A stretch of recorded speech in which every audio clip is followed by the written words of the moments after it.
Assalamualaikum warahmatullahi wabarakatuh. Pada video kali ini saya akan menyampaikan kampanye praktik baik penerapan scaffolding pada Zone of Proximal Development atau ZPD di SMP Negeri 8 Jember.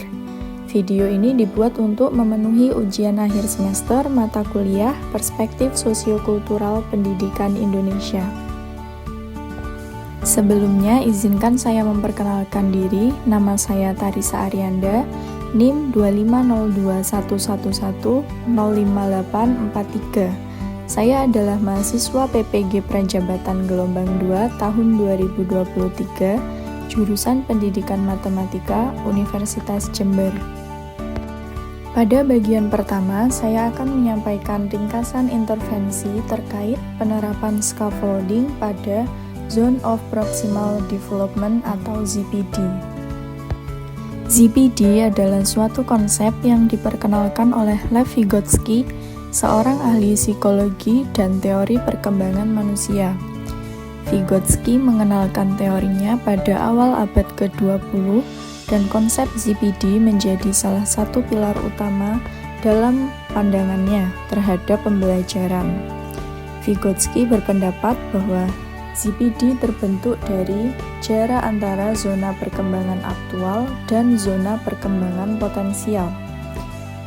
Sehingga definisi dari ZPD adalah jarak antara apa yang dapat dipelajari peserta didik secara mandiri dan apa yang dapat dicapai dengan bantuan orang lain, seperti guru atau teman sebaya yang berfokus pada interaksi sosial untuk mempermudah perkembangan anak.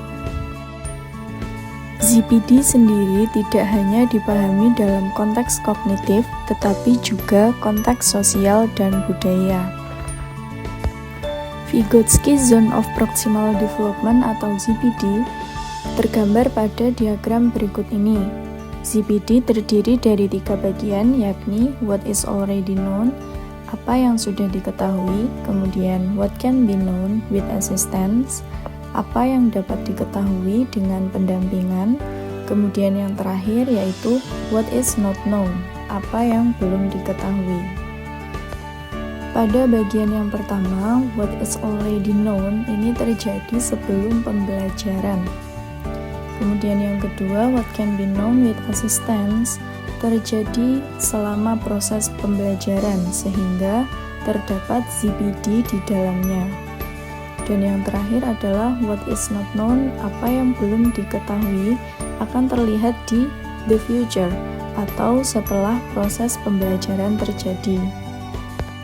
Yang mana proses dari ketiganya ada yang namanya learning atau proses pembelajaran yang saling berkaitan antara bagian 1, kedua, dan ketiga.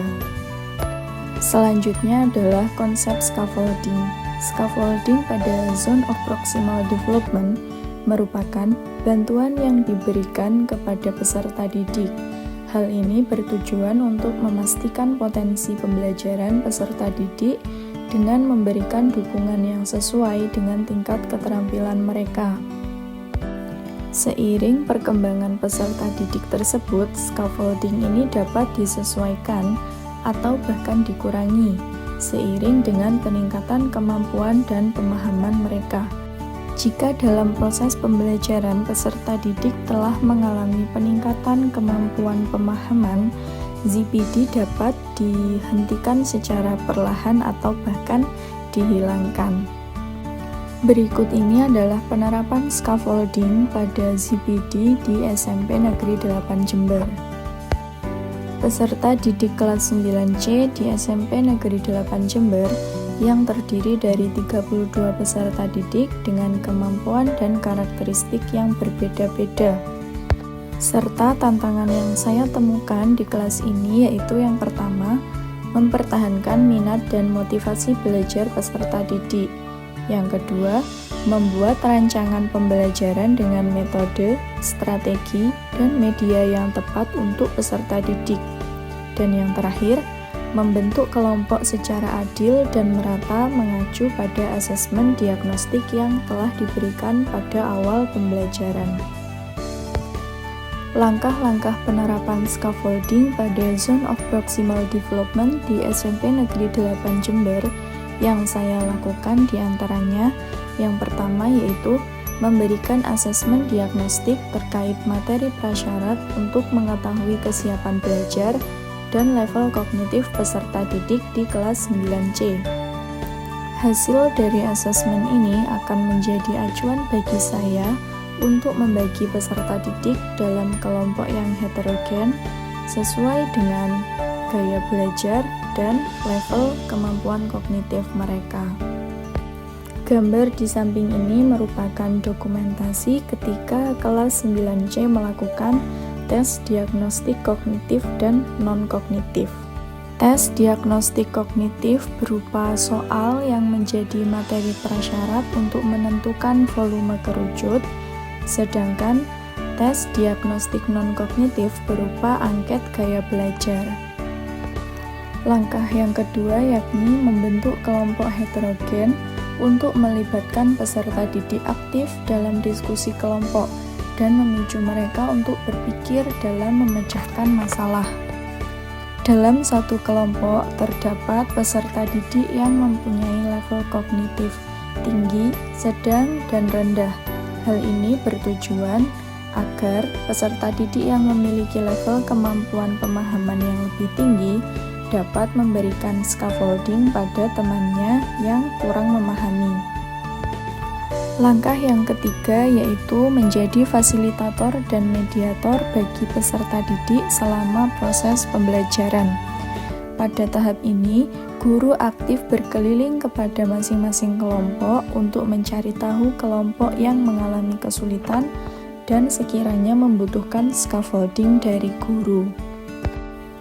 Langkah yang keempat yaitu memberikan bimbingan dan bantuan kepada peserta didik dalam kelompok yang mengalami kesulitan.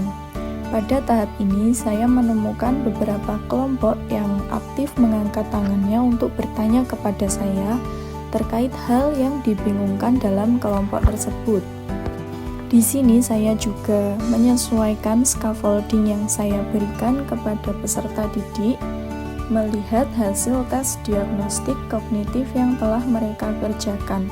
Apabila peserta didik yang kebingungan berasal dari peserta didik yang memiliki tingkat kemampuan pemahaman yang rendah, saya akan mengingatkan kembali kepada mereka materi prasyarat yang harus difahami untuk mengerjakan permasalahan yang diberikan.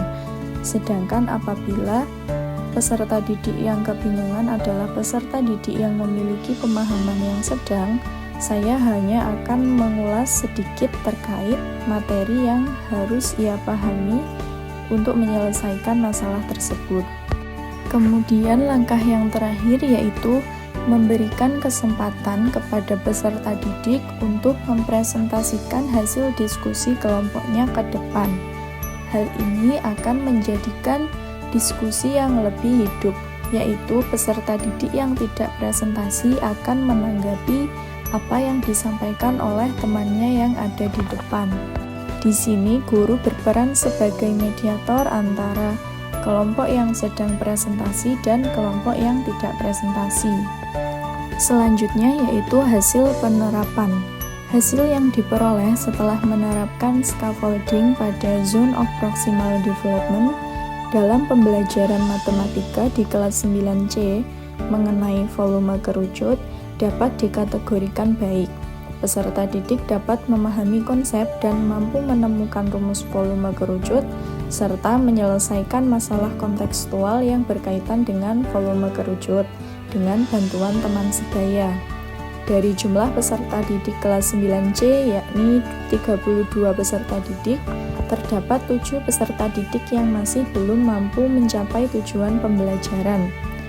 Asesmen formatif dan sumatif yang dilakukan selama proses pembelajaran menjadi tolak ukur keberhasilan penerapan scaffolding pada Zone of Proximal Development peserta didik di kelas 9C ini. Dan yang terakhir yaitu pembelajaran dan replikasi terkait penerapan scaffolding pada Zone of Proximal Development. Yang pertama, Pembelajaran dan replikasi hasil ini sebagai evaluasi keberhasilan penerapan scaffolding pada ZPD untuk mencapai peningkatan hasil belajar peserta didik. Kemudian yang kedua, guru berperan sebagai motivator dan fasilitator untuk membantu peserta didik mencapai zona pengembangan aktualnya. Yang ketiga, kolaborasi dengan teman sebaya yang lebih paham memberi dampak untuk meningkatkan zona perkembangan aktual. Dan yang terakhir, peserta didik bertanggung jawab penuh untuk mengelola pemahamannya dengan baik, meskipun membutuhkan bantuan dari orang lain. Sekian yang dapat saya sampaikan melalui video kali ini. Semoga bermanfaat. Terima kasih. Wassalamualaikum warahmatullahi wabarakatuh.